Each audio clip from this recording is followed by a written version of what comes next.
우리 하박국서를 보도록 하겠습니다. 스바냐의 이 메시지로 말미암아 이제 누가 자극을 받게 되어지냐면 바로 요시야 왕이 자극을 받게 되어집니다. 그리고 또한 예레미야 선지자도 당시에 이 스바냐의 선지자의 이제 메시지가 그에게 많은 감동이 되었겠죠. 이렇게 요시야가 스바냐의 선지자의 말씀을 말미암아 종교 개혁이 시작되어졌고 이스라엘 남유다는 이제 새롭게 되어진 것 같았습니다. 그러나 갈그미스 전투에서 요시야가 이렇게 전사함으로써 유다의 상황은 더 악화가 되어졌죠. 그의 이제 세 아들과 손자 하나가 왕이 되면서부터 그들은 이제 하나님을 의지하지 않았고 각각 자기의 방식대로 이 이스라엘을 이끌어가기 시작하는데 그들은 그들의 조상들이 행했던 것처럼 여전히 우상 가운데 빠져 있었고 그들은 죄악을 행하기에 빨랐던 모습들을 보게 됩니다. 이제 유다의 왕들이 이렇게 바뀌게 되죠. 그래서 요시야 다음으로 여호아스가 왕이 되어졌고 그 다음 여호아스가 애굽으로 끌려간 다음 여호야김이 왕에 또 오르게 되어집니다. 이 여호야김 때 바로 누가 이제 활동을 하게 되어지냐면 바로 하박국 선지자가 활동하게 되는데 하박국 선지자의 메시지 여러분이 잘 알고 있습니다. 우리가 로마서를 통해서도 잘 알고 있는 메시지 바로 의인은 하나님을 신뢰함으로 산다. 하나님 의인은 믿음으로 산다. 이 이야기가 바로 하박국서를 통해서 선포되어진 것을 우리가 알 수 있습니다. 하박국이라는 이름은 품에 품은 자, 들러붙다라는 이름을 따서 하박국이라고 이렇게 불려지는데 성경의 이름도 하박국이고 기록한 사람도 하박국입니다. 그래서 특별히 루터 같은 경우는 이 하박국의 이름에 대해서 그의 백성을 위로하는 자, 나움과 비슷한 의미를 갖고 있다고 얘기하는 것이죠. 그래서 껴안다, 포옹하다 이런 의미를 갖고 있는데 하나님께서 자기 백성을 이렇게 껴안고 계신다. 고난의 때, 고통의 때 자기 백성을 위로하시는 하나님으로 이렇게 우리가 표현할 수 있다는 것입니다. 그래서 하박국은 이제 심판이 선언되어지고 그 심판이 임박했던 그 상황 가운데 자기 백성을 끌어안으시는 자기 백성을 위로하시고 보호하시는 하나님에 대해서 오늘 우리가 말씀한 것을 알 수 있습니다. 이 하박국은 어떤 선지자인가? 남유다에서 활동한 선지자였고요. 그러면 어디 출신이고 어떤 일을 했었는가? 뭐 알려져 있지 않습니다. 그렇기 때문에 출신도 알 수가 없고 또 어떤 사역을 했던 사람인지 그것도 알 수 없습니다. 그러나 외경을 통해서 우리는 그가 어떤 사람이었는가 보면은 다니엘이 뱀을 죽인 후에 사자굴에 들어갔는데 선지자 하박국을 통해서 음식을 공급받았다. 뭐 이렇게 그냥 전승 가운데는 그런 전승이 남아있다라고 이야기합니다. 그 외에는 뭐 성경상에서 하박국이 어떤 사람이었는지 근거를 찾기는 힘들 것 같습니다. 배경을 보면은 612년경부터 어떤 세력이 이제 가장 강하게 급부상하기 시작하냐면 바벨론이라는 나라가 급부상하기 시작합니다. 당시 느부사라단이라는 느부갓네살의 아버지가 이 바벨론 제국을 그러니까 신바벨론 제국이죠. 구바벨론이라는 나라가 있었고 이제 신바벨론이었는데 신바벨론 제국을 정비해서 당시 이제 국제적인 강자로 등극하기 시작합니다. 그래서 주변에 메데라는 나라가 있었습니다. 그 메데라는 나라와 함께 연합해서 이 바벨론 제국을 이제 세력을 확장해 가기 시작하는데 남유다는 한참 이제 종교 개혁의 분위기 가운데 남유다가 하나님께 돌아가자 이런 이제 분위기가 한참 이어지고 있다가 갑자기 609년에 요시야 왕이 죽임을 당하게 됐습니다. 그리고 그의 아들들이 이제 왕이 오르기 시작하죠. 그래서 여호아스가 3개월 왕을 하다가 애굽의 포로로 끌려가게 됐고 그 뒤이어서 여호야김이 왕이 오르게 되어졌습니다. 요시야가 종교개혁을 일으켰지만 여러분 우상의 제단을 다 없앤다고 백성의 마음도 한 번에 돌아왔을까요? 그게 아니겠죠. 상황은 달라졌지만 백성의 마음은 여전히 하나님을 향하고 있지 않은 것을 보게 됩니다. 만약에 좀 이런 좀 위험한 발언일 수 있지만 한국에 있는 모든 사찰들을 다 없애버리고 모든 이단들을 다 없애버리고 모든 기독교에 다 모든 종교를 싹 쓸어버렸다고 해서 그들이 다 하나님을 믿겠습니까? 아니겠죠. 그들은 그 종교적인 기관은 없어졌을지라도 그들의 믿음은 변치 않을 것입니다. 마찬가지로 요시야가 종교개혁을 일으켜서 산당을 다 없애고 모든 우상의 제단들을 다 없앴을지라도 이미 하나님을 떠난 그 마음은 하나님께로 향하지 않았다는 것이죠. 그렇기 때문에 상황만 바뀌었을 뿐이지 환경만 바뀌었을 뿐이지 여전히 그들의 마음은 우상을 향하고 있었고 하나님을 배신하는 상황 가운데 있었다는 것입니다. 그런 상황 가운데 요시야가 죽고 나니까 다시 그들의 삶이 다 원상복구되어지고 있습니다. 다시 우상의 제단들이 세워지고 산당이 세워지고 이런 폐역한 삶 가운데 나타나게 되어지는데 이런 상황 가운데 바벨론이 이제 1차 침공, 2차 침공, 3차 침공을 통해서 이제 포로들을 끌고 가는 이런 상황 가운데 누가 등장하냐면 아직 바벨론이 침략하기 바로 직전의 상황에 이 하박국이 이제 활동을 시작하기 시작합니다. 그래서 우리 요시야 시대의 국제 상황을 보면은 아수르가 이렇게 실제적인 지배를 하지만 그 세력이 어떻게 보면 이제 미약한 세력이었죠. 그냥 영토는 그렇게 되어졌지만 정말 힘이 없는 그냥 명분만 남아있는 이런 상황이었고요. 이런 상황 가운데 바로 느부갓네살이 이제 느부사라단이 이제 국제적인 강자로 등장하면서 그 아들 느부갓네살 때 이 주변 나라들이 빠르게 정복되어지기 시작했던 것을 우리가 알 수 있습니다. 기록 연대를 보면은 609년에서 605년경에 기록되었을 것이다. 605년은 언제냐면 1차 포로 기간입니다. 그러니까 1차 포로 다니엘과 세 친구들이 끌려가기 바로 직전에 바로 이 서신이 쓰여지지 이 선지서가 쓰여지지 않았을까라고 얘기하고 있습니다. 왜냐하면 우리 하박국서를 읽어보면은 하나님의 심판이 아주 이제 임박한 것을 우리가 볼 수 있습니다. 그렇게 봤을 때 하나님께서 이 바벨론을 통해서 이 유다를 침공하기 바로 직전에 이 편지가 이 서신서가 계속 이 선지서래요. 네, 죄송합니다. 이 선지서가 쓰여지지 않았을까라고 이렇게 보여주고 있습니다. 그래서 갈대아인을 일으킨다는 그 말씀을 통해서 갈대아인은 바벨론 사람들 이야기하죠. 그래서 605년 바벨론이 남유다를 침공하기 직전에 쓰여질 것이고 요시야 왕의 통치가 609년에 맞춰지게 되죠. 그래서 요시야가 죽은 후에 그리고 바벨론이 침공하기 직전에 이 일들이 있었을 것으로 보여주고 있습니다. 자, 우리 도표를 보면은 하박국의 위치 우리 한번 확인해 볼 수 있겠죠. 나홈 선지자, 스바냐 선지자, 그리고 하박국 선지자 이렇게 우리가 확인해 볼 수 있겠고요. 자, 기록 목적을 보면은 이제 크게 우리 세 가지를 볼 수 있습니다. 하나님의 공의에 대해서 하나님의 공의는 무엇인가? 잘한 자에게는 하나님께서 복을 주시는 것이고 잘못한 자는 하나님께서 심판하신다는 것입니다. 그런데 이 공의가 지금 어디에 이루어지고 있냐면 남유다에 이루어지고 있습니다. 하나님께서 남유다의 죄악을 하나님께서 심판하시고 그들을 벌하시겠다고 말씀하신 거죠.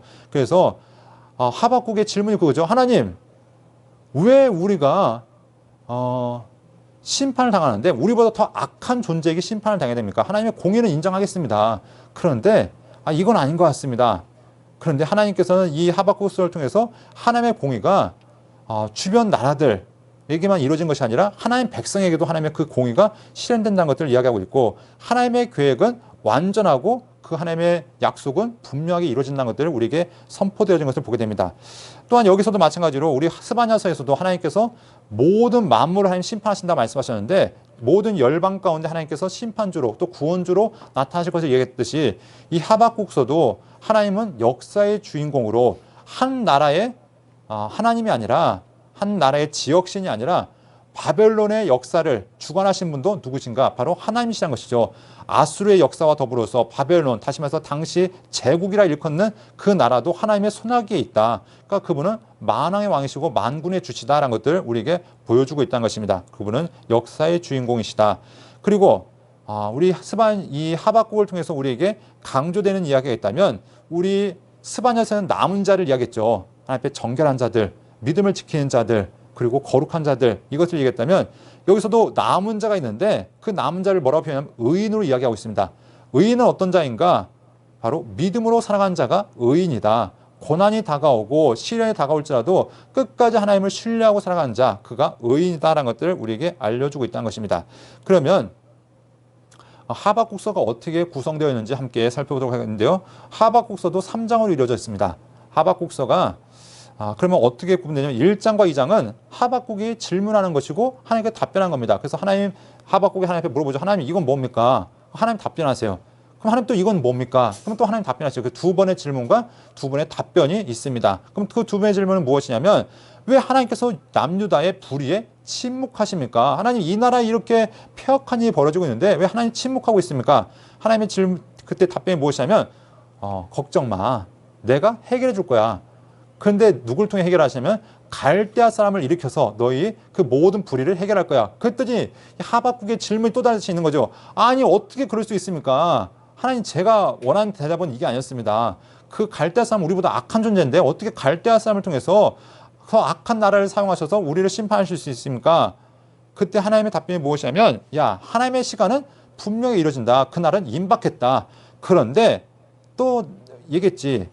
어떻게 더 악한 존재를 사용할 수 있냐. 그런데 여러분 너 기억해야 될 것은 의인은 그때도 믿음으로 살아간 자가 의인이다. 주변 주변 상황 신경 쓴 것이 아니라 네 믿음이라 잘 지켜. 어떻게 보면 이게 하나님의 말씀이란 것이죠. 의인은 끝까지 하나님을 신뢰하는 자. 그가 믿음으로 사는 존재이다. 이런 것들을 이야기하고 자 3장에 보면은 이제 하박국의 결론이 나오죠. 그 결론이 무엇이냐면 바로 이제 하나님의 뜻을 묵상하기 시작합니다. 도대체 하나님 이게 무슨 뜻입니까? 왜 바벨론을 통해서 우리를 심판하십니까?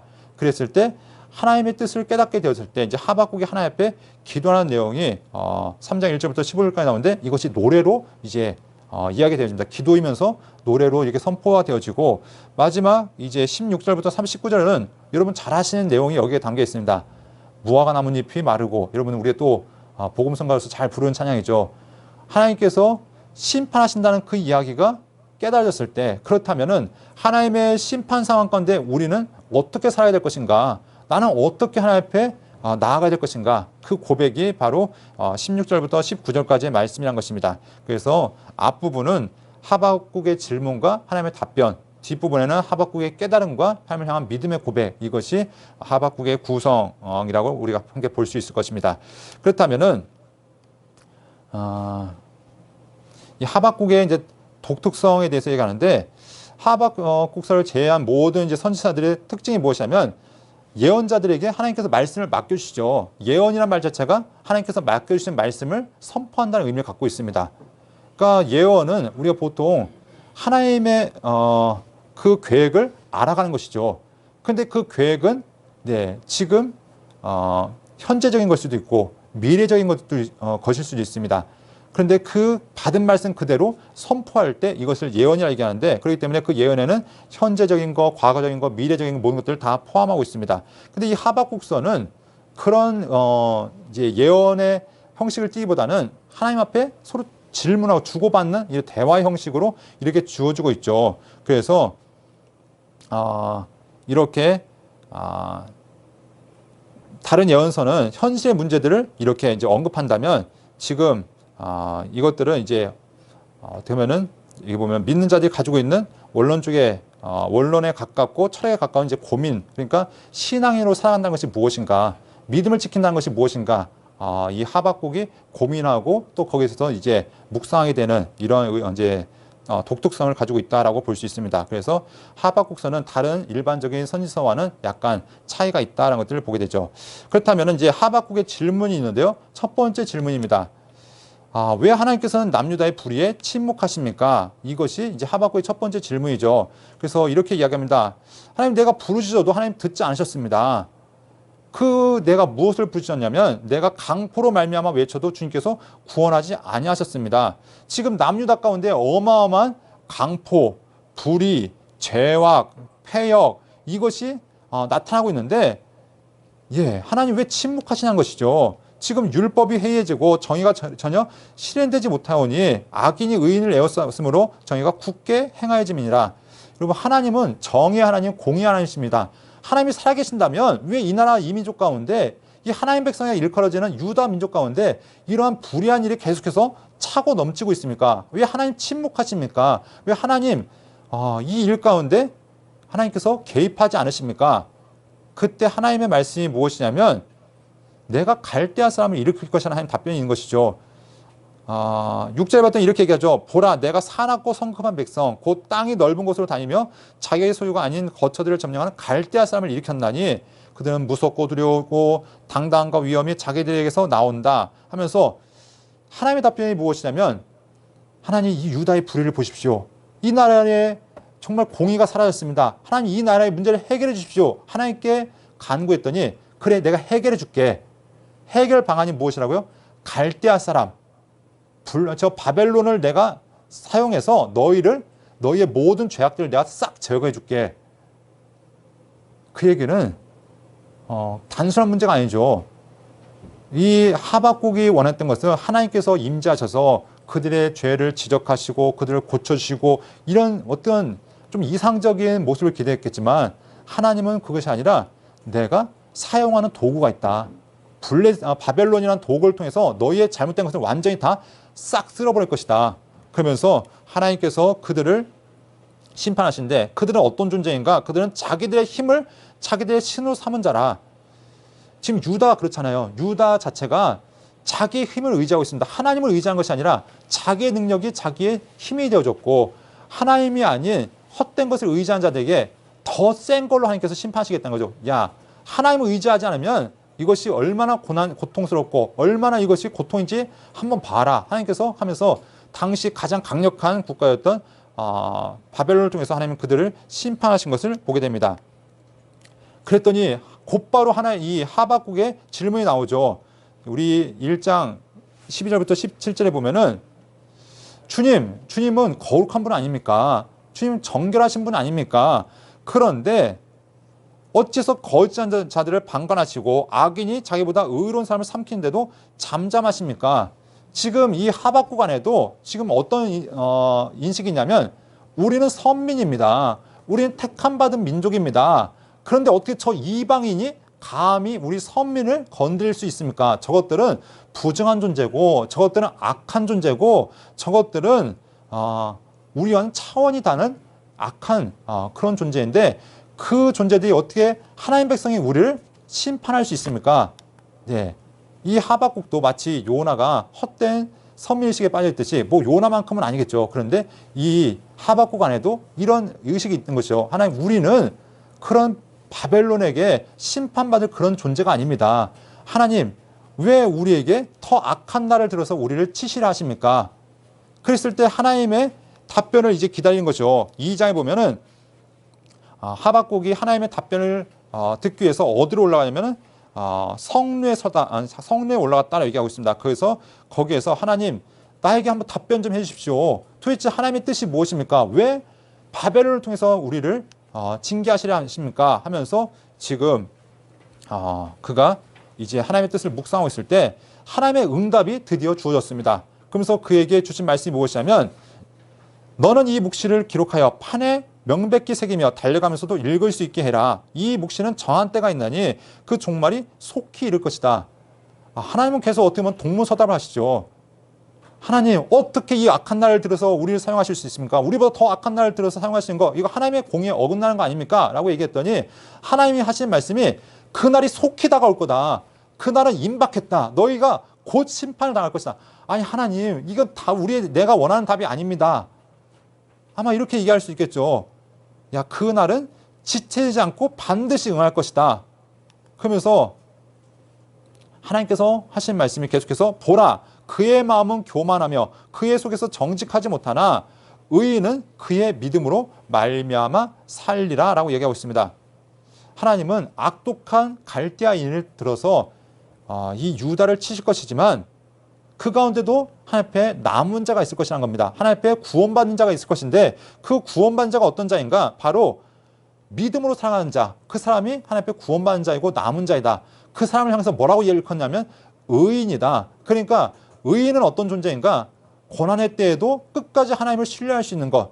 어떤 죄악의 상황 가운데서도 하나님을 바라보는 자들, 하나님만 의지한 자들이 바로 의인이다라고 이렇게 이야기하고 있는 것이죠. 그래서 오늘 여기 보면 의인은 그 믿음으로 말미암아 살리라. 네. 여기서 믿음이라는 단어가 어떤 의미로 쓰여지느냐? 우리가 일반적으로 생각하는 건 믿는다라는 의미보다는 버틴다, 견딘다 이런 의미로 우리가 사용될 수 있다는 것이죠. 그러니까 의인은 어떤 사람인가? 고난이 올 때 끝까지 버티는 자들, 누구를 의지하면서 하나님을 의지하면서 버티는 자가 의인이다. 하나님만 바라보고 흔들리지 않는 자가 의인이다. 이것이 바로 여기 하박국서에서 말씀하고 있는 의인의 이야기인 것을 우리가 보게 됩니다. 그래서 상황은 점점 급박하게 돌아가고 있습니다. 예, 바벨론이 침공해서 유다가 지금 이제 침략을 당하고 그들이 앞으로 이제 포로로 끌려갈 것이고 또 수많은 환난과 고난이 다가올 것인데 그 가운데서도 누구만 바라보는가? 하나님만 바라보는 것, 하나님만 의지하는 자들, 이런 사람들 주님께서 찾고 있다고 말씀하고 있습니다. 그러면서 하나님께서 이 유다에게 이 말, 그 화에 대해서 이야기하시는데 몇 가지 화에 대해서 얘기하면 5가지 화에 대해서 이야기하는 것이죠.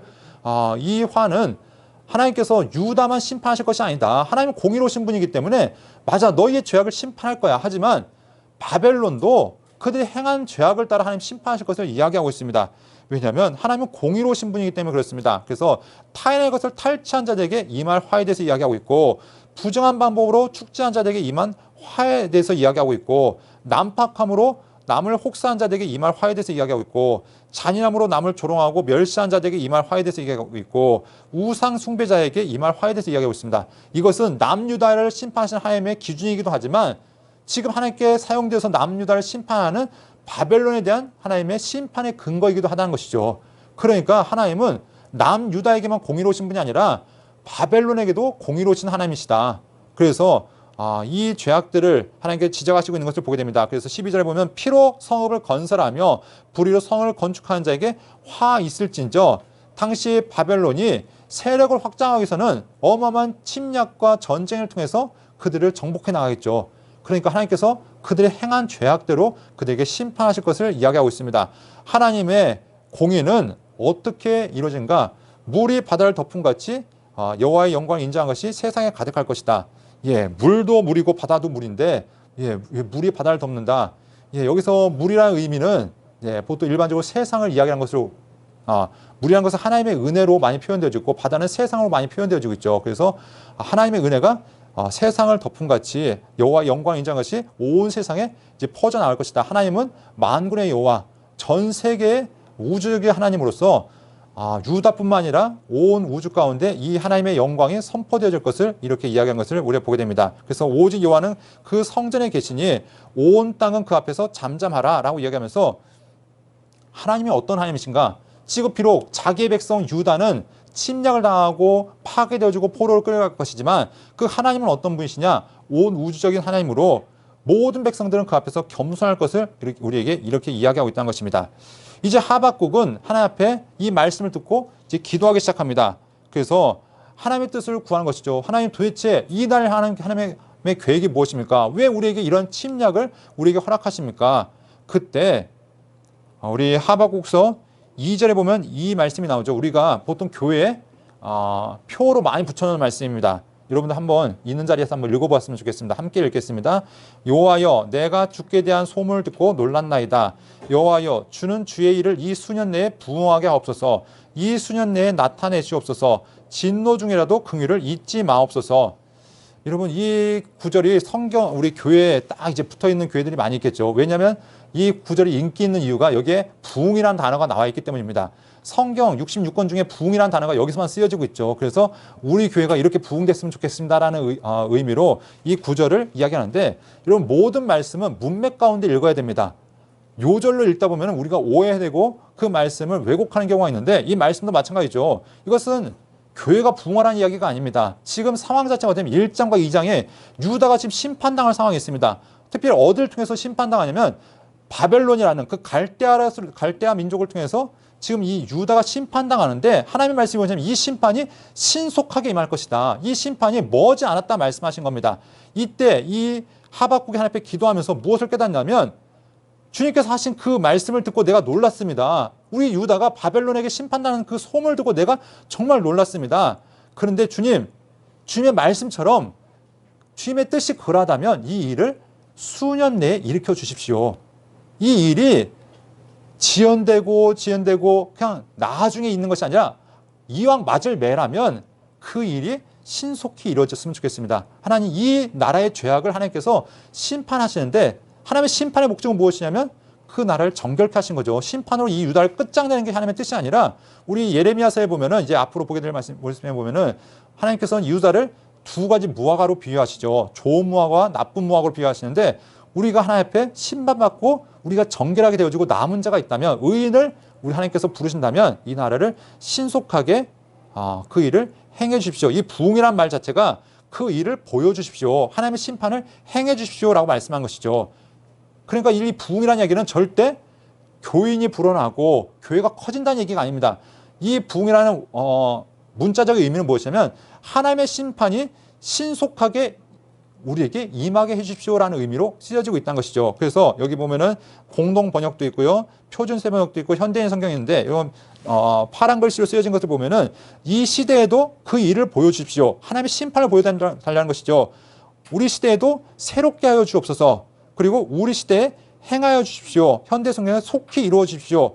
그러니까 결국은 하나님의 심판이 임하게 해달라는 것입니다. 하나님의 심판이 임하는 것이 하나님의 뜻이라면 빨리 임해서 망하게 해달라는 것입니다. 여러분, 우리는 안 망하는 게 하나님의 뜻이라 생각할 수 있지만 망하는 것도 하나님의 뜻일 수 있다는 것입니다. 망해야 하나님의 구원이 이루어지는 것입니다. 그래서 이 수년 내에 나타내십시오. 하지만 진노 중에라도 그 하나님의 심판을 행하는 가운데서라도 하나님 그 긍휼을 잊지 말아주십시오. 우리를 제발 불쌍히 여겨주십시오.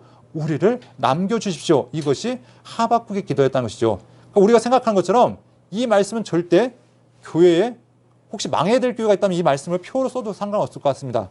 그런데 그게 아니라면 우리가 이 의미를 바로 알고 사용해야 된다는 것이죠.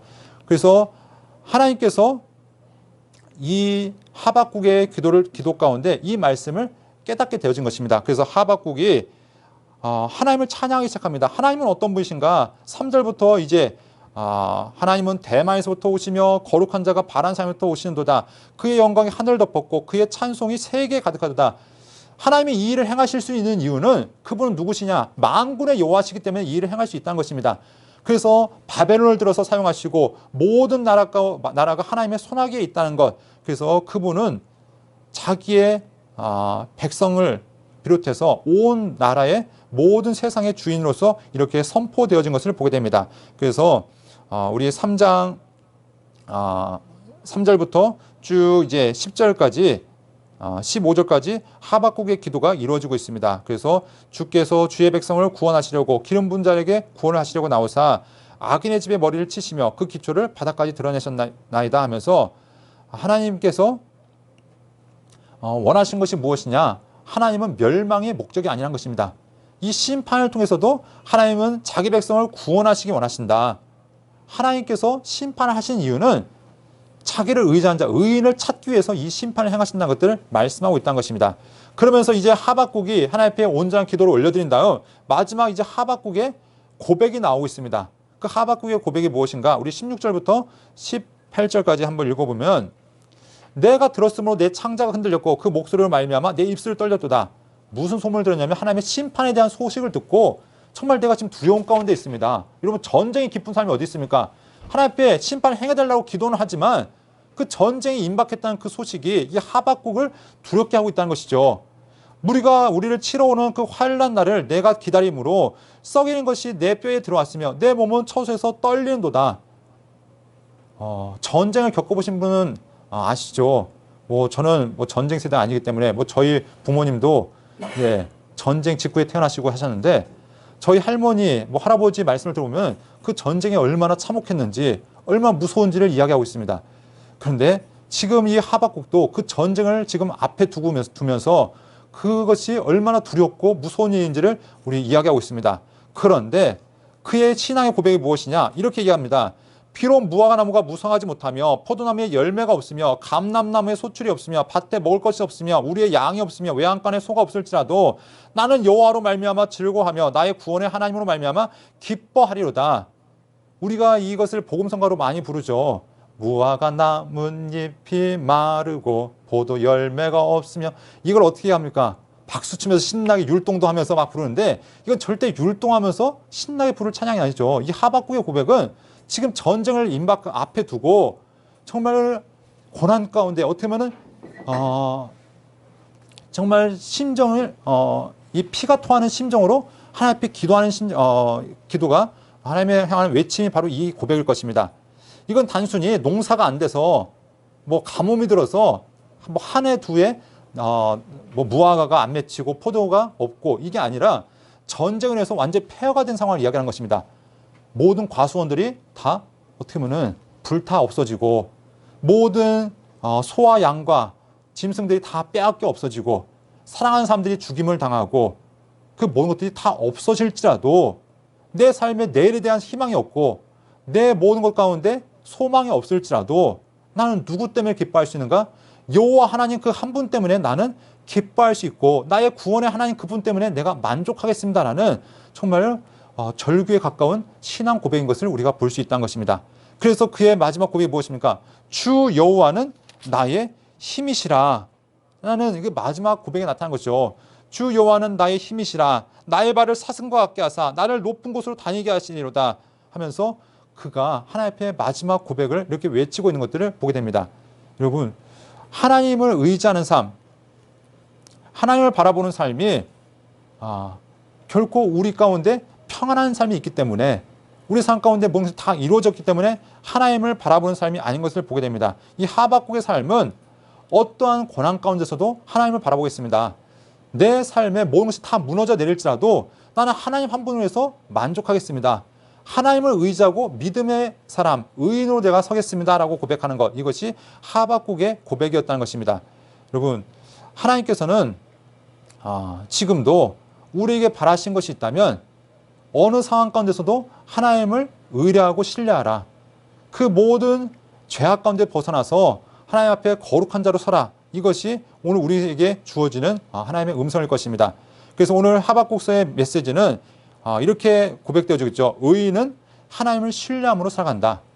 오늘날도 하박국이 살았던 그 시대와 별반 다를 바 없을 것입니다. 오늘날 비록 우리에게 전쟁의 소문은 직접 다가오진 않지만 우리에게도 여전히 수많은 고난과 환난의 소문이 다가올 때 우리의 의지할 바는 무엇인가? 그것은 오직 하나님 한 분밖에 없다는 것입니다. 오늘 이 하박국의 고백, 내게 비록 무화과 나뭇잎이 마르고 포도 열매가 없을지라도 오직 우리는 하나님 여호와 하나님 한 분으로서 만족하고 그분으로서 기뻐하고 그분은 우리의 힘이 되신다는 고백이 여러분 모두의 삶 가운데 고백되어질 수 있기를 간절히 소원합니다.